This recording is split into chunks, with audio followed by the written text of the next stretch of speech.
एक तरफ कादम्बरी जो कि स्वरा का पूरी तरह से ब्रेन वॉश कर देती है, जिससे स्वरा जो कि पूरी तरह से मन बना लेती है कि अब वह घर छोड़कर चली जाएगी। दूसरी तरफ जुगल जो कि कादम्बरी को डिवोर्स पेपर पे साइन करने के लिए कहता है, लेकिन कादम्बरी साइन करने से मना कर देती है क्योंकि कादम्बरी को यह पता है कि अगर एक बार जुगल और उसका डिवोर्स हो गया, जुगल को हमेशा हमेशा के लिए खो देगी, जुगल को वह कभी भी पा नहीं पाएगी। ऐसे में जुगल और पुष्पा किस तरह कादम्बरी से डिवोर्स पेपर पर साइन करवाने वाले हैं, और साथ ही पुष्पा इम्पॉसिबल की आने वाली कहानी क्या रहने वाली है, इन्हीं बातों को हम आज की इस वीडियो में जानने वाले हैं। कि स्टार्टिंग में हम बापुद्रा को देखते हैं जो कि सभी चोल वालों को कादम्बरी के सुझाव के बारे में बताता है, जो सुझाव कादम्बरी ने बापुद्रा को दिया था। वह इस जन्माष्टमी पे चोल में एक बड़ा आयोजन करना चाहती है, और जो भी सबसे पहले मटकी फोड़ेगा उसको कादम्बरी की तरफ से 21,000 रुपए मिलेंगे। कादम्बरी का यह सुझाव सुनकर हसमुख को छोड़कर सभी चोल वाले मना कर देते हैं और कहते हैं कि जो भी कादम्बरी ने जुगल जी और पुष्पा बेन के साथ करा है उसे हम भूलने वाले नहीं है, इसलिए हम कादम्बरी के ऑफर को नहीं मानेंगे। अब सभी का विरोध करने के बाद कादम्बरी सबको इमोशनल ब्लैकमेल करने की कोशिश करती है और वह कहती है कि क्या ये वही चोल नहीं है जिसने दिलीप भाई जैसे गुनहगार को जगा दी,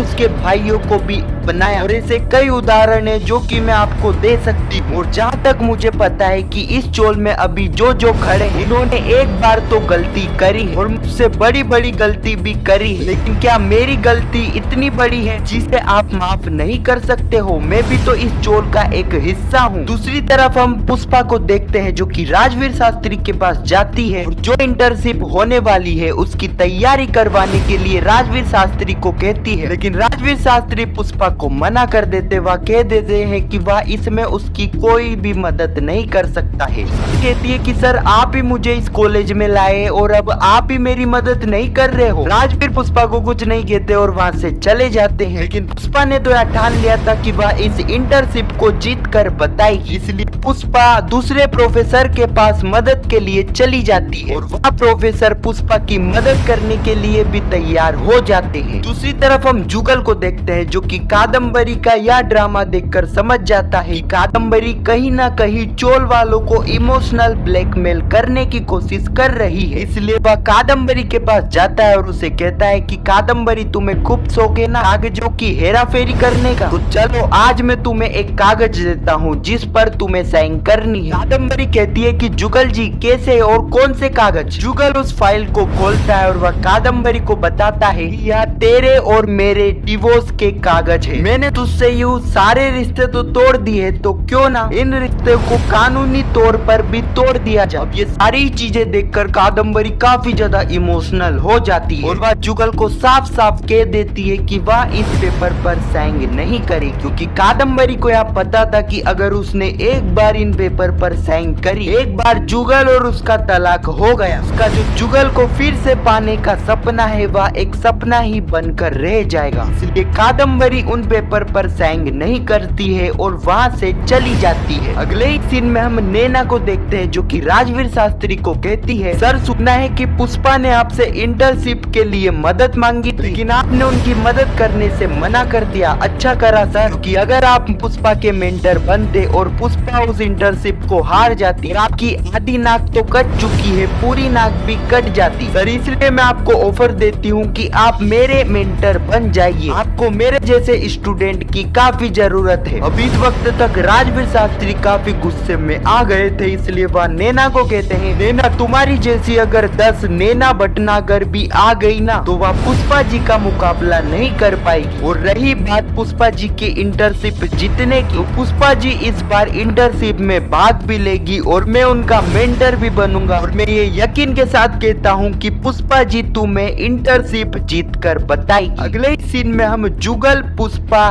दिलीप बापुत्रा और सुशीला को देखते हैं। जुगल इसी बात के लिए परेशान था क्योंकि कादम्बरी ने डिवोर्स पेपर पर साइन करने से मना कर दिया है। बापुत्रा जुगल को समझाता है और कहता है कि कादम्बरी ने कितना बड़ा कांड हमारे साथ करा है, अगर उसमें से हमने कोई भी सबूत कोर्ट में उठाकर दे दिए ना तो कादम्बरी और तुम्हारा डिवोर्स हो जाएगा। सुशीला कहती है कि जुगल जी मैं आपको एक सुझाव देना चाहती हूँ, हो सकता है कि आपको वह सुझाव अच्छा ना लगे। सुशीला कहती है कि कादम्बरी ने जो भी आपके साथ और पुष्पा जी के साथ करा है वो तो गलत है, लेकिन मेरे हिसाब से हमें कादम्बरी जी को एक मौका देना चाहिए। बापुत्रा कहते है कि सुशीला ये क्या कह रही है, मुझे पता है ना कि कादम्बरी ने कितना कुछ जुगल और पुष्पा के साथ करा है। सुशीला कहती है कि हमें कादम्बरी को एक बार तो मौका देना चाहिए, क्योंकि एक बात तो हमें भी पता है कि कादम्बरी जुगल से प्यार तो करती है, इसलिए वह जुगल के लिए अपना इतना बड़ा घर छोड़कर चाल में रहने के लिए आई है। और मुझे यकीन है कि जिस तरह दिलीप भाई का भी परिवर्तन हुआ है, दिलीप भाई पहले कैसे थे और अब कैसे हैं, मुझे यकीन है कि कादम्बरी का भी परिवर्तन हो जाएगा। इसलिए हमें कादम्बरी जी को सुधरने का एक मौका तो देना चाहिए। अगले ही सीन में हम कादम्बरी को देखते हैं जो कि बाहर निकलती है, उसकी नजर जाती है स्वरा के ऊपर। कादम्बरी देखती है स्वरा इतनी रात पर अकेली बैठी हुई थी। कादम्बरी स्वरा के पास जाती है और उससे पूछती है। स्वरा यहाँ पर सारी ही चीजें कादम्बरी को बता देती है, किस तरह उसकी मम्मी को ट्यून्स होने वाले और अगर ऐसा हुआ तो सब उनको ही प्यार करेंगे, मुझे प्यार नहीं करेंगे। कादम्बरी यहाँ पर आग में घी डालने वाला काम करती है। कादम्बरी ने यहाँ पर स्वरा का पूरी तरीके से ब्रेन वॉश कर दिया था। इससे स्वरा जो कि घर छोड़ने के बारे में सोच रही थी, लेकिन कादम्बरी की बातें सुनने के बाद स्वरा यहाँ तय कर लेती है कि अब तो वह घर छोड़कर जाएगी ही, जिससे हमें एक बात भी समझ आ जाती है कि जब स्वरा घर को छोड़कर जाने लगेगी उस पूरी कहानी के बीच कादम्बरी का काफी बड़ा रोल रहने वाला है। हाँ, तो यही कुछ कहानी है जो कि पुष्पा इम्पॉसिबल के आने वाले एपिसोड में हमें देखने को मिलने वाली है। खैर, आपको यह वीडियो कैसी लगी कमेंट में जरूर बताना और वीडियो पसंद आई तो वीडियो को एक लाइक जरूर करना और पुष्पा इम्पॉसिबल के आने वाले एपिसोड की ऐसी वीडियो के लिए चैनल को सब्सक्राइब अवश्य करना। जब तक के लिए धन्यवाद।